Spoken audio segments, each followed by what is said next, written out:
Hey guys, welcome back to my kitchen. Today I want to show you how to make some super easy, delicious, homemade crepes. Check the description box below for the full ingredients list. Let's get started. First, I'll start by cracking 2 eggs into a mixing bowl, and I'll whisk those very well. Next, I'm going to add 2 tablespoons of sugar and 3 tablespoons of canola oil, and I'm going to slowly whisk in the oil. Now I'm going to add 3/4 of a cup of flour. I'm going to do this in 3 parts. Whisk the mixture gently, keeping your whisk in the middle of the bowl. Don't scrape the edges. The flour that's around the edges will slowly work its way into the middle, incorporating into the mixture. This whisking technique is the best way to get a smooth batter, which is essential for good crepes.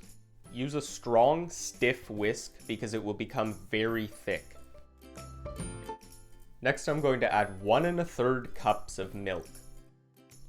It will be very hard to mix at first, so add the milk in slowly, a little bit at a time.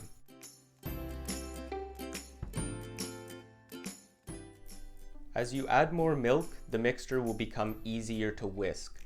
When you've added about half of the total, it should be thin enough that you can whisk in the remainder in a steady stream. Next, I'm going to slowly whisk in 1/4 cup of melted butter. And if you're making sweet crepes, 1/4 teaspoon of vanilla, and set the mixture to the side for about a half hour. The crepe batter has to sit for about a half hour before using it. So in the meantime, I'm going to make a mango sauce. You can substitute the mango for basically any other fruit or berry if you prefer. First, peel the mango, then cut out the seed. Now I'm just going to roughly chop the mango. Don't worry too much about the size or shape, it's going to be boiled and blended anyways. Now in a pot over medium heat, I'll add 1 cup of the chopped mango and half a cup of water. I'm going to cook the mango until it's soft, stirring occasionally. After about 20 minutes, when the mango is soft, I'll add 2 tablespoons of sugar and 1/4 teaspoon of cinnamon and cook that for an additional 2 to 3 minutes. When that's done, I'll remove it from the heat and place it to cool for a few minutes. Now I'm going to puree the sauce until it's smooth, but if you'd prefer, you can leave it chunky. Now it's time to cook the crepes. Add about 1/8 teaspoon of oil to a very hot pan. If you don't have a crepe pan, any large, flat pan will work, preferably with short sides to help with flipping. I wouldn't suggest using a Teflon pan because it has to be heated very high, and at high temperatures Teflon can release dangerous fumes.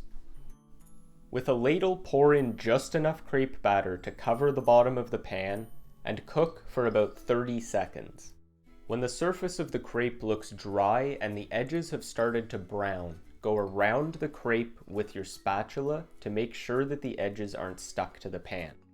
Now gently scoop under the crepe with your spatula and flip it, flattening any folds, and cook for an additional 15 to 20 seconds. Flip the crepe back over, fold it, and remove it from the pan. Crepes can be very difficult to flip, so don't be discouraged if you don't get it the first few times.